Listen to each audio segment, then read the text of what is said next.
sí hay que tener es ideas interesantes y tratar de entender en profundidad cuál es la relación que hay allí. La pregunta era por qué el método, aunque no conserva longitudes y ángulos, sin embargo nos ha servido mucho para representar la realidad, pues escoger una situación sencilla y tratar de entenderla en profundidad.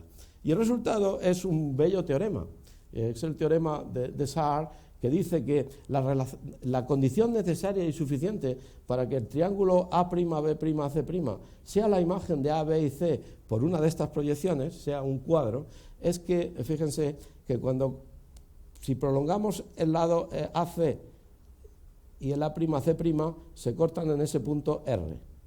El lado BC con el lado B'C' se cortan en ese punto Q. Perdón, y el lado AB o BA y su correspondiente A', B' se cortan en un punto P.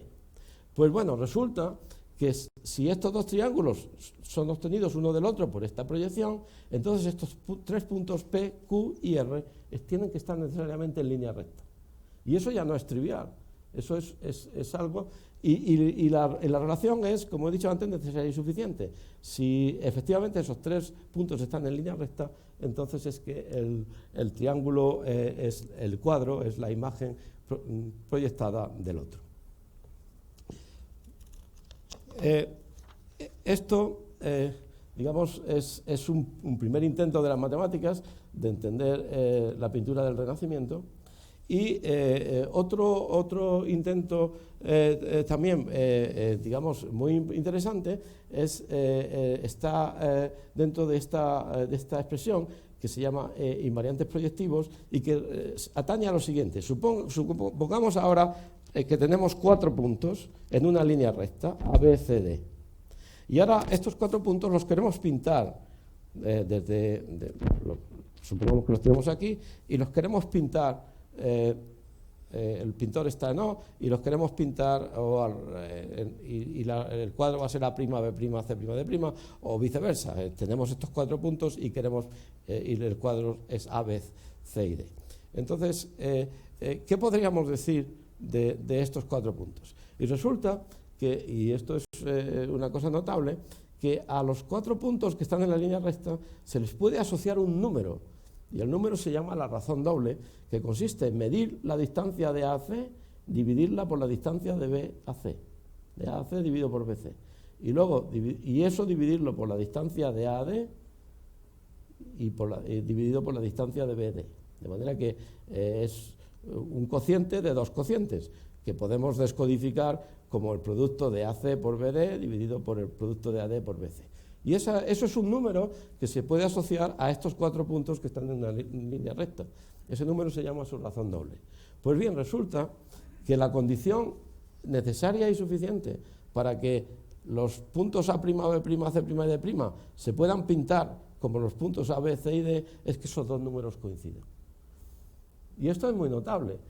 Porque en principio parecía un problema tremendamente complejo y después de esta consideración se ha reducido simplemente a hacer una comprobación, a comprobar unas distancias, medir unas distancias y ver que 2 números coinciden. Si los 2 números coinciden, uno es la imagen del otro y los 4 puntos son la imagen de los otros 4.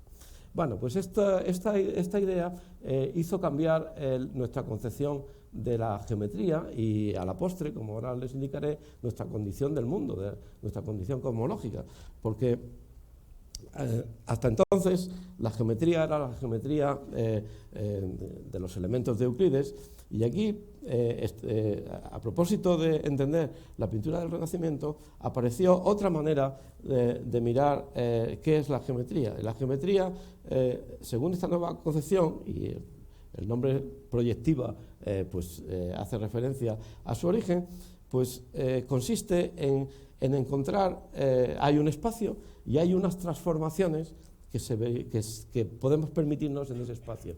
Y entonces el problema de los geómetras es encontrar los invariantes, esos números que permiten identificar cuando un objeto va a ser el transformado del otro, cuando un objeto va a ser el cuadro del otro. Y esa idea de la geometría pues, se desarrolló durante un tiempo y culminó en el siglo XIX con la obra del gran Riemann. Y Riemann concibió una superficie, que es lo que después de todo los pintores van a pintar muchas veces, superficies, y una superficie para Riemann ahora es una cosa abstracta en la que lo podemos trocear en cachitos, y en cada trozo lo podemos llevar por una transformación a una región del plano, y esos trozos los representamos en el cuadro en distintas mapas, digamos así, locales en el plano, y lo que hay que hacer es dar unas reglas para pegar unos mapas con otros que nos permitan después armar la superficie en el espacio tridimensional. Y esta es una noción muy abstracta.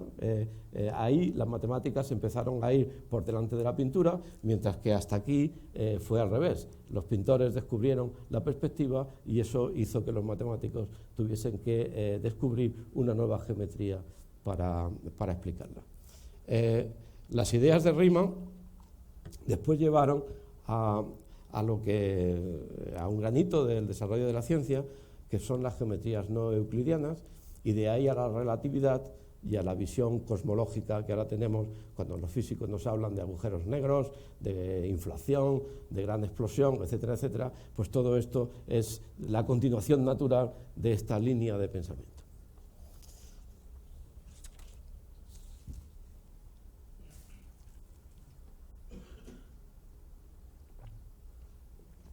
El cubismo es quizá el movimiento pictórico más revolucionario del siglo pasado y tuvo sus orígenes en Francia a partir de la obra de Pablo Picasso y Georges Braque, quienes propusieron una ruptura con el método pictórico renacentista, y enseguida tuvieron seguidores de la talla de Juan Gris, María Blanchard, Ferdinand Leger, etcétera, etcétera, etcétera.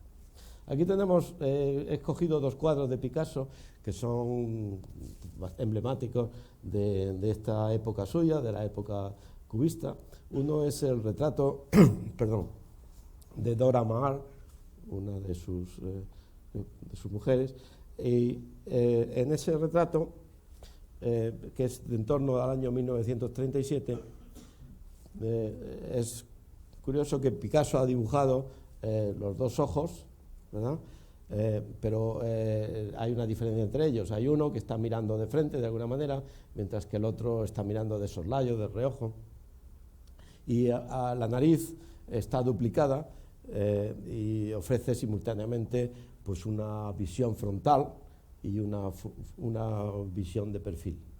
Mirándolo más de cerca se observa que los dos ojos son distintos. Uno tiene una pupila roja, este de aquí, y mira al frente, y el otro, como he dicho antes, y el otro, que mira de reojo, parece como si estuviera tomado en la figura desde el otro lado del otro lado del espejo, del otro lado de la cara. Y bueno, pues esto es un truco que es muy recurrente en Picasso. Estos de doble de representación de la cara se encuentran repetidos en muchos de sus cuadros. La otra pintura, que es violín con uvas, las uvas están por aquí tienen el violín, y entonces pues aquí está en la espiral del violín, y aquí está la clavija, y estos dos elementos están vistos de lado, ¿verdad? Mientras que, por ejemplo, los agujeros de la caja del violín pues están vistos de frente, puesto que de lado no se podrían ver, ¿no? Y bien, pues cuando esto lo consideramos respecto al método renacentista, pues aquí se ve que hay una ruptura, porque allí teníamos un punto de vista, como en el cuadro, o a lo más dos, como en el cuadro del lavatorio del Tintoretto, mientras que aquí pues parece que los puntos de vista son muchos. Uno de los intelectuales que trató de explicar un poco qué era el cubismo, y escribió bastantes páginas en torno sobre todo a la obra de Picasso, es el francés Guillaume Apollinaire. Yo he leído bastante de sus ensayos, y entre ellos se puede leer una frase textual de Apollinaire: un pintor como Picasso estudia un objeto como un cirujano disecciona un cadáver. Al imitar planos para representar volúmenes, Picasso hace de los diversos elementos que componen los objetos una enumeración completa, de manera que los espectadores perciben la naturaleza de los objetos a partir de la distribución de sus componentes. Apollinaire, si ustedes tienen la curiosidad de leer sus ensayos, hizo grandes esfuerzos para transmitir la esencia del cubismo. Él era un entusiasta y quería explicar aquello a sus conciudadanos que al principio, precisamente, y sobre todo muchos críticos no se sintieron muy proclives a considerar esta nueva forma de pintar, pero Apollinaire sí. Y entonces él escribió muchos ensayos sobre el cubismo y entendió que las figuras son observadas desde varios puntos de vista, que cada mirada nos transporta a una región del cuadro y que éstas se enlazan entre sí, estas regiones, de manera más o menos bellas o ingeniosas. En varios de sus escritos parece estar cercano al concepto de superficie de Riemann, pero no poseerlo le hace escribir circunloquios a su alrededor. Es quizá el concepto de superficie de Riemann, o lo que ahora decimos en matemáticas de variedad diferenciable, afín, etc., es un concepto difícil, pero su posesión me parece que ayuda a entender el cubismo y hace innecesarias muchas de las páginas que se han escrito para describirlo. Explica también, creo yo, por qué la pintura cubista es mucho más interesante que la escultura. Sobre la noción de superficie de Riemann o en general de espacio geométrico en tiempos modernos, hay una anécdota del gran matemático Élie Cartan, que es contemporáneo de Picasso. Él es uno de los que contribuyó grandemente a entender esa estructura matemática relacionada con el cubismo, y Élie Cartan, según la leyenda, empezó una de sus conferencias diciendo: el concepto de variedad, de superficie, de Riemann, es muy complicado. Sea M una variedad. Y siguió.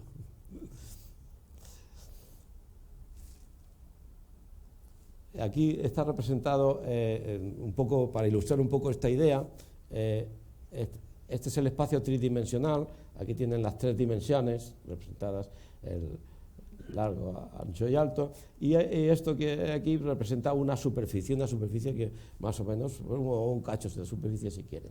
Entonces la idea de Riemann y la idea de los cubistas es coger una región de esta superficie y llevarla al plano. Al plano aquí, esto es un plano y pueden pensar que es el lienzo de la pintura, del dibujo, y entonces pues esta región se lleva aquí. Entonces pueden imaginarse que la superficie la troceamos en cachitos y cada una la llevamos a una región distinta, y entonces pues la representación de cubista de esta superficie pues es un atlas, distintos mapas puestos aquí en el plano, y lo que hay que hacer es dar unas reglas de pegamento, ¿eh? Y bueno, eso pues en matemáticas hay estructuras que se llaman diferenciables o afines o topológicas, y en pintura pues se trata del ingenio y la belleza de hacer eso de manera que aquello quede bonito, quede bello, ¿no? Pero de alguna forma ambos comparten esa relación. Aquí he representado el mapa mundi. El mapa mundi es muy anterior al cubismo y muy anterior a muchas de estas consideraciones que estamos haciendo, pero sin embargo el mapa mundi es una pintura cubista de la superficie terrestre. El mapa mundi se representa aquí un hemisferio y aquí el otro hemisferio. Pueden imaginar que hemos cortado en dos cachos la superficie, y la parte de arriba la hemos representado aquí, y hay diversas maneras de hacer eso. Por ejemplo, pues proyectando los puntos sobre el plano de aquí, o otras distintas proyecciones según lo que nos interese, pero en cualquier caso aquí ven que los cartógrafos ya tradicionalmente hacían pinturas cubistas de la superficie esférica. Si en vez de una esfera tuviésemos la siguiente superficie que a los matemáticos nos gusta considerar en el orden de complicación, que es la superficie de un neumático o de un donut, o lo que en matemáticas se llama un toro. Pues entonces, si quisiésemos hacer una pintura cubista de un toro, bueno, pues habría infinitas maneras de hacerla, pero una de ellas pues necesitaríamos dos coronas, una para la parte de arriba y otra para la parte de abajo, de manera que esto no sería un cuadro cubista muy interesante, pero en cualquier caso la esencia del método está aquí y está relacionado con esa noción de variedad.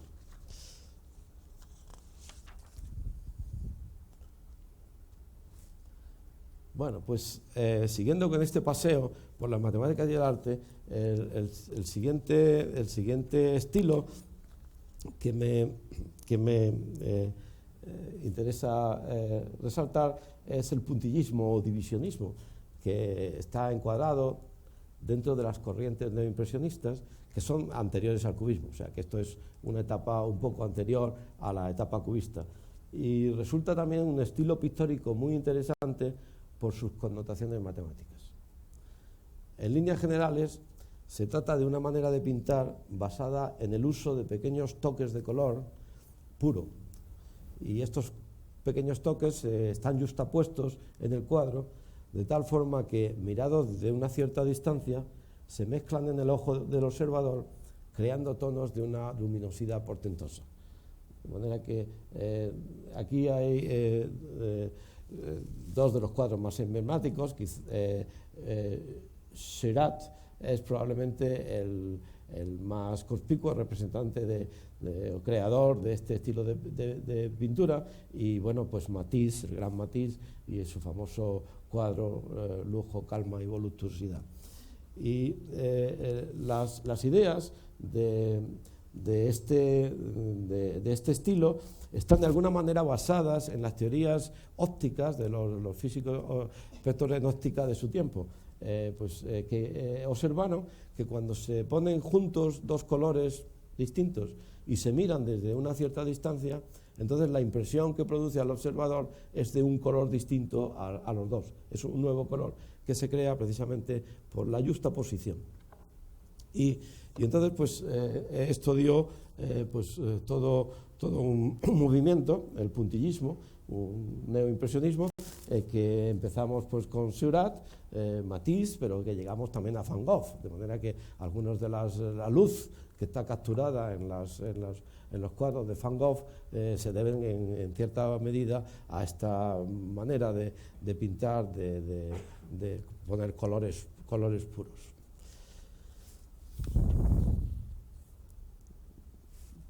Bien, vamos a volver a este que es más bonito, pero simplemente decirle que contemporáneos, y la razón por las que he traído a colación este movimiento en relación con las matemáticas, es porque contemporáneo con este estilo, con el divisionismo, con el puntillismo, pues se encuentra un movimiento sobre todo protagonizado por un gran matemático alemán de esa época, que es Georg Cantor. Y Georg Cantor desarrolló la teoría de conjuntos de puntos, e introdujo conceptos clave ahora de las matemáticas contemporáneas, que son pues, el concepto de punto de acumulación de un conjunto, punto frontera, punto interior, y conceptos como de conjunto abierto, conjunto cerrado. Todo esto es un desarrollo relativamente reciente en las matemáticas, que proviene de la época del puntillismo y que llevó a cabo, entre otros, Georg Cantor. Y en particular, Cantor se puso el empeño de definir la cardinalidad. Digamos, la cardinalidad es contar pues, los elementos que hay en un conjunto, y esto para conjuntos pequeños o finitos de puntos pues es algo que todos conocemos y es de lo primero que se aprende en la educación matemática. Pero cuando los conjuntos se hacen más complicados y se hacen infinitos, entonces deja de ser una cuestión sencilla y se convierte en algo que tiene mucha enjundia y que Cantor empezó a descodificar, y que hoy día sería inconcebible la tecnología moderna y de los ordenadores sin todo el desarrollo que tuvo lugar a propósito de estas preguntas. Pero en particular, Cantor tenía dos conjuntos y se preguntó sobre la naturaleza de las transformaciones que podían hacer de un conjunto en otro. Introdujo algún lenguaje que ahora utilizamos en matemáticas, dado un conjunto A y aquí un conjunto B, y él consideraba una transformación que a un elemento de A lo llevaba a un elemento de B, ¿verdad? Y entonces él identificó un nombre, unas transformaciones que llamamos ahora inyectivas, que significa que a elementos distintos del conjunto A sus imágenes son distintas.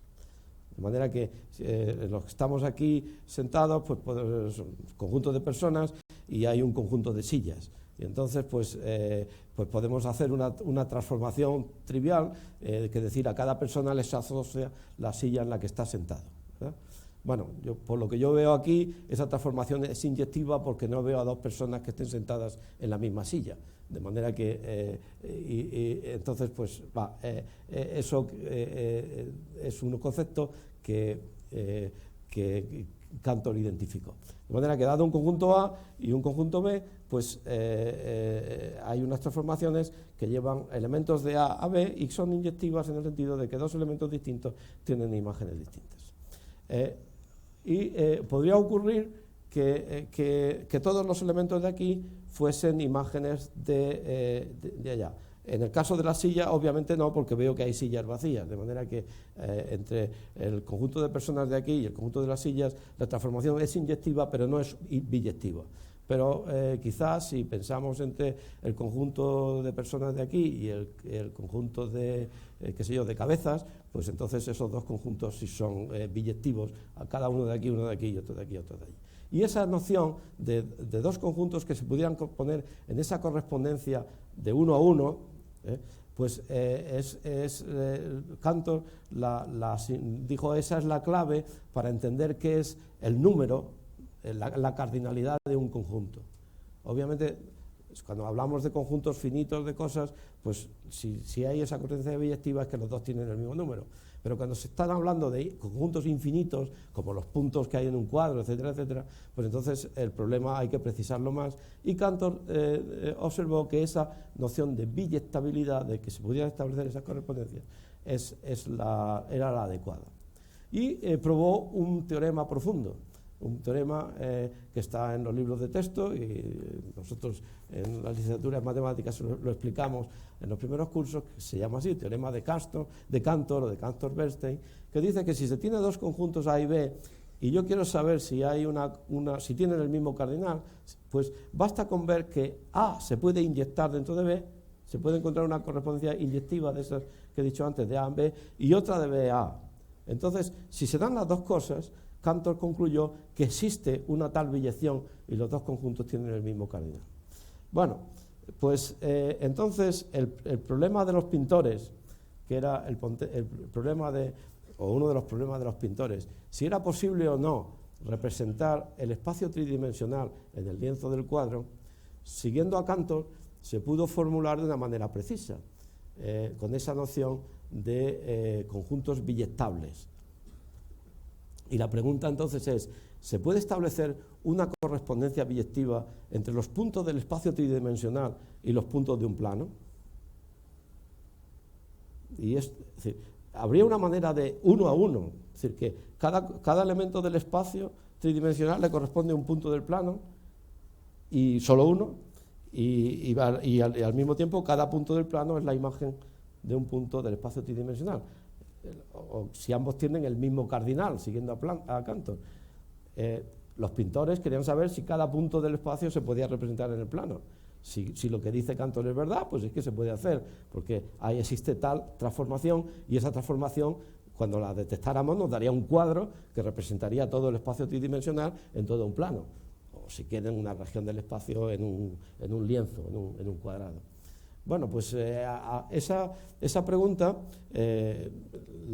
probablemente la primera reacción de una persona que no haya pensado mucho sobre esto es que parece que no, pero sin embargo, para sorpresa de la mayoría, la respuesta es que sí, que existe tal correspondencia, y desde ese punto de vista la pregunta de los pintores tiene una respuesta precisa. Es posible establecer esa correspondencia 1 a 1 entre el espacio y el plano.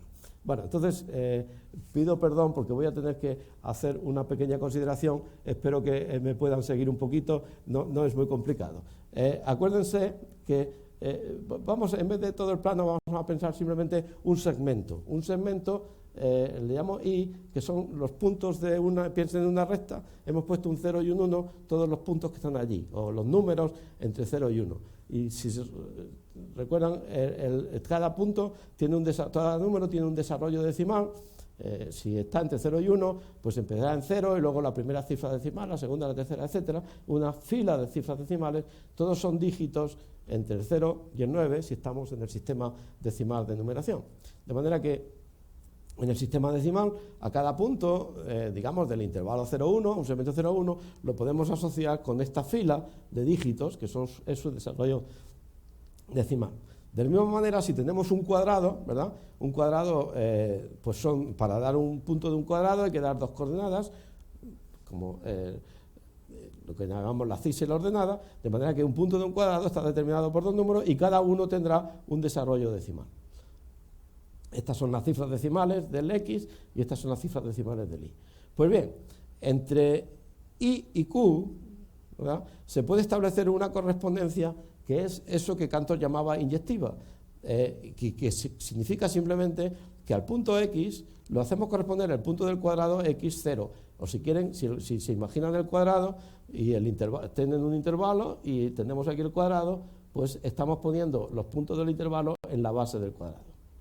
Y esa correspondencia o transformación que lleva el intervalo 0,1 en el cuadrado cumple esa hipótesis de que dos puntos distintos van a imágenes distintas.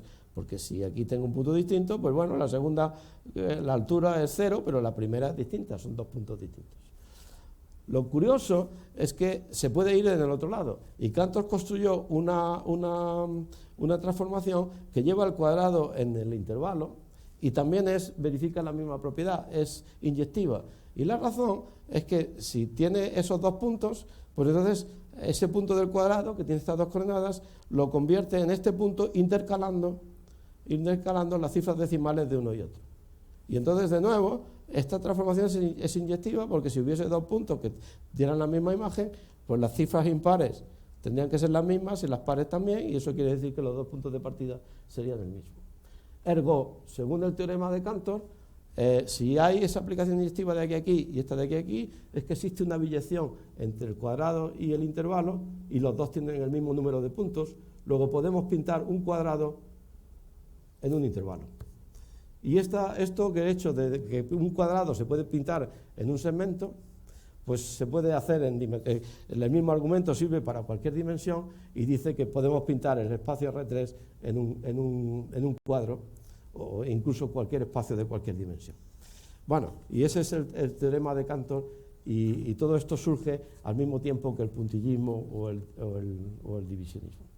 No obstante, si quisiéramos en esta cosa, en esta transformación, que puntos próximos del intervalo fuesen a puntos próximos del cuadrado y puntos próximos del cuadrado a puntos próximos del intervalo, y eso en matemáticas se dice que quisiéramos que esa transformación, que esa pintura fuese continua, entonces la respuesta es que no es posible. Quizá la buena pintura necesita no solamente que se pueda representar uno a uno cada punto, sino que haya una cierta continuidad. Y entonces la respuesta es que no. Por eso es un teorema profundo que se consiguió en matemáticas 50 años después de estas teorías de Cantor y de estas teorías divisionistas. De manera que aquí se puede decir, así como en el cubismo, creo que las matemáticas fueron por delante de la pintura, en el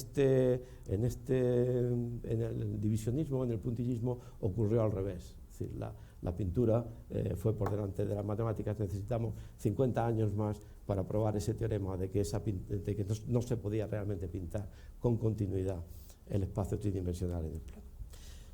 Bueno, estas teorías ahora parecen un poco esotéricas, pero en el mundo de ahora, de los ordenadores, estamos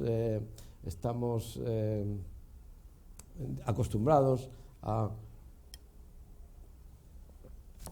términos como píxel, bit, byte Y ahora pues tienen una plasmación también en el arte. Y supongan que tenemos una paleta de colores, y pueden tener la paleta que quieran, porque en matemáticas pues podemos tener bases de numeración del tamaño que queramos. Por ejemplo, si nos limitamos al sistema decimal, pues podríamos pensar en una paleta de 10 colores, qué sé yo. Yo he apuntado aquí el 0 blanco, el 1 rojo, 2 amarillo, 3 verde, 4 azul, celeste, 5 azul ultramar, etcétera. Bueno, 9 negro.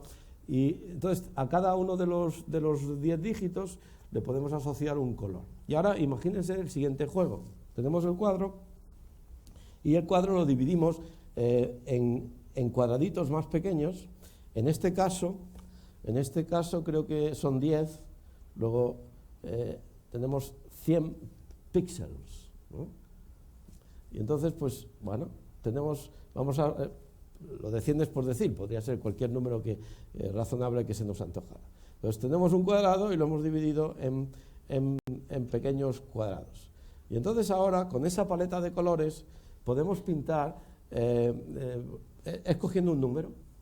Por ejemplo, escogemos el número 2/11, por ejemplo, es que he escrito aquí, y miramos su desarrollo decimal. Y el desarrollo decimal de 2/11 es 0,181818. No sé si recuerdan que en el bachillerato aprendimos que los números racionales, los quebrados, su desarrollo decimal es periódico desde un punto en adelante. Es periódico. Y eso es sí, solo sí, de manera que los números racionales dan lugar a patrones que se repiten. Entonces, en el caso de 2/11, pues si 2 entre 11 cabe a 0, y luego 20 entre 11 cabe a 1, y de 1 tendríamos un 8. Bueno, el desarrollo es 0,1818. Y entonces, con esa paleta de colores que yo les la que ustedes quieran, la que yo he descrito, el 0 blanco, el 1 rojo, bueno, pues aquí tendríamos esto correspondería a la primera cifra decimal, que es un 1, pues lo pintamos de rojo. El 8 corresponde a un gris, pues ponemos un gris, pero luego, como el desarrollo es periódico, pues tendríamos rojo, gris, rojo, gris, rojo, gris. Y este sería el cuadro que podríamos pintar con el número 2/11. Si ahora miramos el número 123, esto es sobre 999, pues yo he hecho ahora el cálculo otra vez, y el desarrollo decimal, que es periódico, dice 0, 1, 2, 3, 1, 2, 3, 1, 2, 3. El periodo es 1, 2, 3, de manera que cuando... Y entonces en esa paleta pues corresponde al rojo, amarillo, verde, rojo, amarillo, verde, rojo, amarillo, verde. Entonces lo vamos poniendo aquí, ¿verdad? Y obtenemos este cuadro, que también es un patrón un poco aburrido, y eso le ocurre a los números racionales. Al menos los números racionales de denominador que no sea muy grande, pues van a dar lugar a un cuadro que es un patrón que se repite, un patrón periódico. Pero si miramos el número pi, y el número pi no es un número racional, este es un número que tiene, digamos, una naturaleza un poco más complicada. No sé si ustedes recuerdan, el número pi empezaba así: 3, 14, 15, 92, es un desarrollo que nunca se acaba y nunca es periódico.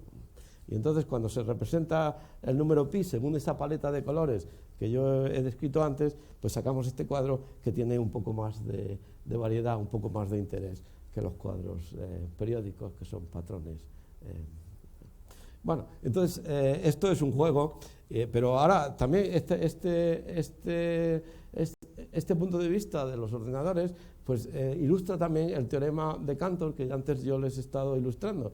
Y es que, claro, ahora este cuadro, pues podríamos poner los píxeles en fila, y ahora poner esta fila a continuación de esta y esta a continuación de esta, y entonces obtendríamos una fila lineal. Y eso ilustra de que efectivamente, si nos permitimos cualquier tipo de transformaciones, sí va a ser posible representar todos los puntos de un cuadrado en una línea recta, o yendo a una dimensión más, todos los puntos del espacio tridimensional en un cuadro. Ahora, aquí mismo ya se ve que hay cosas que están próximas aquí y aquí pues están muy lejos, y viceversa, de manera que la la transformación esa no va a conservar la continuidad de las formas. Y de hecho, esto que yo les he estado describiendo es unas ideas muy simples y muy sencillas, y cualquiera con habilidad, con un poco de programas de ordenadores, puede hacer un programa variando otra paleta y crear un juego que consiste, tire usted una moneda al aire unas cuantas veces y le pinta un cuadro. Y el cuadro va a salir por estos procedimientos con este algoritmo de coger las cifras decimales del número que está determinado con esas tiradas del dado o de lo que sea. Pero, como siempre, la naturaleza imita el arte imita las matemáticas el arte. Estos son cuadros de Bridge Riley y de Saul Levi, una muestra de una obra que es muy rica y en la que pueden ver que esto responde a algoritmos muy parecidos a los que hemos descrito antes, que eran demasiado simples, pero si los complicamos un poco, aquí pueden ver también esa existencia de esos patrones. De hecho, si van a la Fundación Juan March, ahora mismo hay una exposición de Max Bill en el que pueden encontrar muestras de este arte que tiene naturalmente un trasfondo de matemáticas y un trasfondo relacionado con la teoría de conjuntos de Cantor.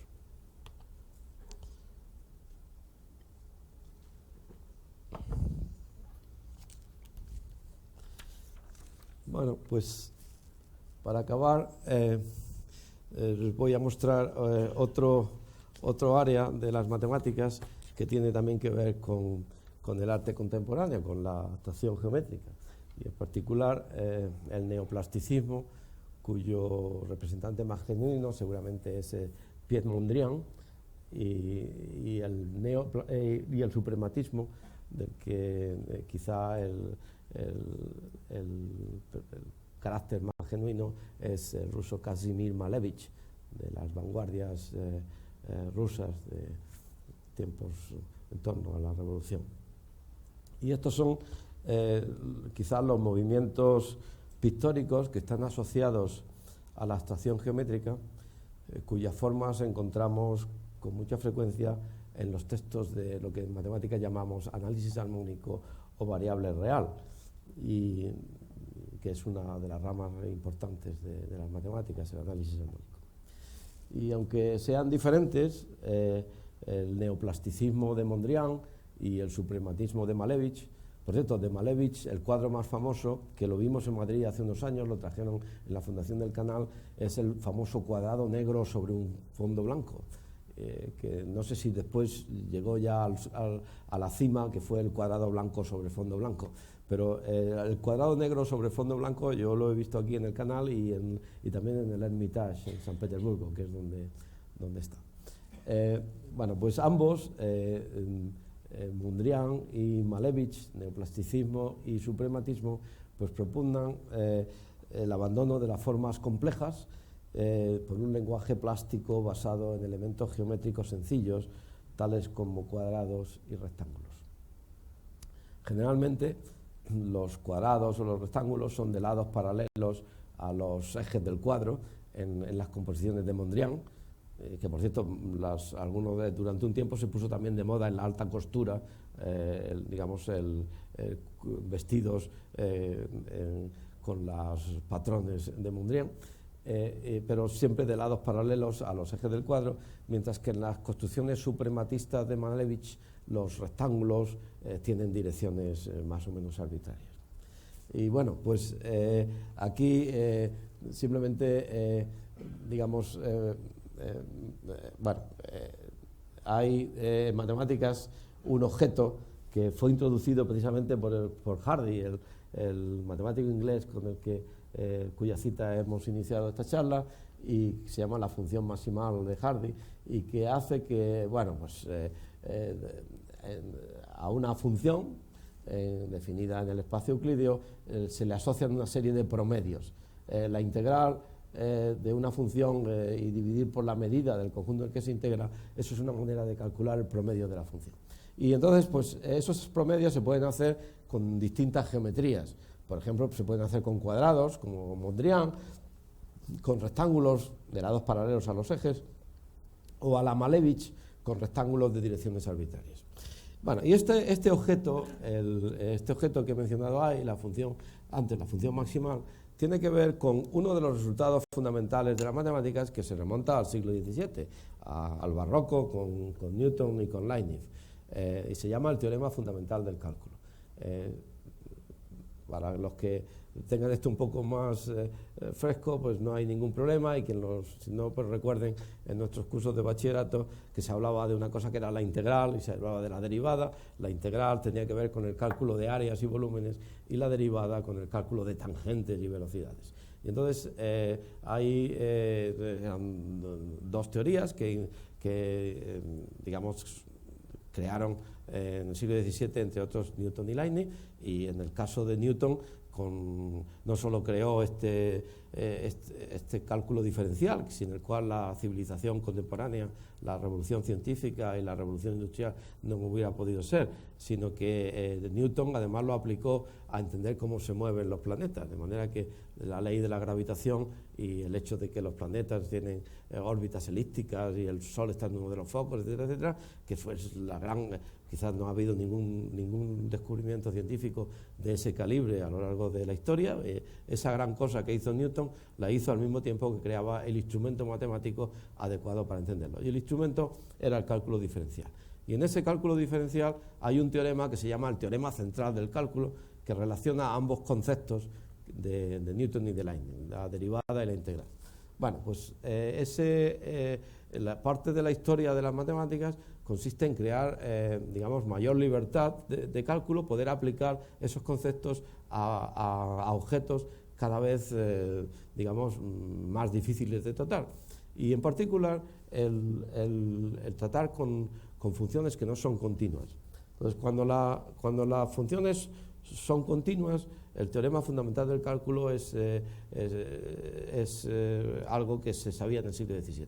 Pero el análogo a ese teorema para objetos más complicados ha necesitado de varios siglos y de construcciones que son parte fundamental de la ciencia contemporánea del siglo XX. Y en ese empeño, este objeto que yo he puesto aquí desempeña tiene un papel importante. Y en particular hay una estimación que hizo este matemático que he mencionado antes, Hardy, y que mide, esto que hay arriba es la medida del conjunto donde ese objeto es mayor que un cierto número. Entonces, esa construcción, es la medida de ese conjunto, pues se hace de una manera curiosa. Se quiere medir donde un objeto, que son unos promedios, superan a un cierto nivel. Entonces, supongan que jugásemos a un juego que es, tenemos una fortuna inicial, y la fortuna inicial estaría dada por la integral de la función en ese cuadrado grande que haya escrito, que se puede visualizar en el espacio como el cálculo de un área o de un volumen. Y entonces, pues, hemos puesto un número alfa y quisiéramos que nuestra fortuna ganara en el juego por lo menos ese número alfa que está puesto allí mayor que 0. Y el juego consiste en que dividimos el cuadrado en 4 cuadrados iguales, por estas dos líneas, 4 cuadrados iguales, y ahora en cada uno de los cuadrados hallamos el promedio de la función. Si el promedio de la función supera lo que nosotros queremos ganar, pues nos quedamos con el cuadrado y ese ya lo dejamos así. Si no supera lo que queremos ganar, lo volvemos a dividir. Y entonces en cada uno de los 4 cuadrados que quedan, volvemos a hacer la misma cuenta. Si el promedio supera, nos quedamos con él, y si no, pues lo volvemos a dividir. Y así sucesivamente ad infinito. Entonces, cuando este proceso se continúa, se obtiene una descomposición del cuadrado inicial en estos cuadrados, disjuntos unos 2 a 2, y ese proceso es el que nos permite dar respuesta a cuál es la probabilidad de que yo gane pues esa cantidad si hubiese establecido un juego de azar que consiste en cada manera, en cada tirada, pues escoger uno de los cuadrados y ver si el promedio supera o no supera alfa. Bueno, discúlpenme porque no es fácil en pocos minutos el hacer una descripción precisa de este objeto, pero créanme que es un objeto profundo e interesante del análisis matemático, y simplemente yo no quería pasar sobre él simplemente haciendo una figura, sino dándoles unas palabras. Pero lo que quiero decirles es que esta construcción, que es una construcción recurrente en esta parte importante de la matemática que se llama el análisis armónico, cuando se hace la figura lo que resulta es un Mondrian, porque tenemos cuadrados de distintos tamaños, y si ahora escogemos una paleta de colores y pintamos los primeros de rojo y los de la segunda generación de verde y los otros de amarillo, etcétera, pues lo que va a resultar al final es un cuadro de Mondrian. Y este es uno de los cuadros, creo que está en el Thyssen, pero han visto muchos cuadros parecidos a este. De manera que hay una conexión. Lamentablemente no creo que sea el momento de desarrollarla con más detalle, pero aunque se han desarrollado el neoplasticismo y estas teorías del análisis armónico son casi coetáneas en el tiempo, pero no creo que haya habido una conexión directa, pero simplemente, como ocurre muchas veces en la cultura, que las ideas florecen en ideas parecidas en áreas distintas. Pero los cuadros de Mondrian están en la base de muchas construcciones de esta área de las matemáticas. Bueno, cuando se cambian los rectángulos por los cuadrados, por cosas que tienen direcciones arbitrarias, pues entonces los cuadros que salen son los cuadros de Malevich. Eso sí es un Malevich que está en el Hermitage, y es una composición y la teoría matemática que hay detrás de ese cuadro de Malevich es francamente interesante. Conjuntos que son paradigmáticos y que son todavía objeto de investigación. Yo he trabajado en esa teoría y, bueno, para concluir, esto que ven aquí es un cuadro que no es comparable a los demás. Es una birria de cuadro, es un cuadro que hice yo, pero que es la ilustración de quizá uno de los teoremas de los que yo estoy más contento, algo que hice cuando tenía en torno a 28 años de edad y resolvía una conjetura de 50 años en el área, que se llamaba la conjetura de Sigmund, y yo tuve la suerte de resolver ese problema, y el cuadro que explica esa conjetura es una especie de intermedio entre Mondrian y Malevich, y que explica cómo es el solapamiento que va decayendo de manera exponencial digamos, el tono más oscuro de las áreas donde se van intercalando. Y bueno, pues creo que ha sido solamente una muestra. La relación entre las matemáticas y la pintura daría para mucho más. Hay objetos como son los fractales, de los que ustedes habrán oído, y también están los famosos grabados de Escher, y el tema daría para mucho más que una simple charla, pero creo que es mejor no abusar ya de su paciencia y acabar aquí. Muchas gracias.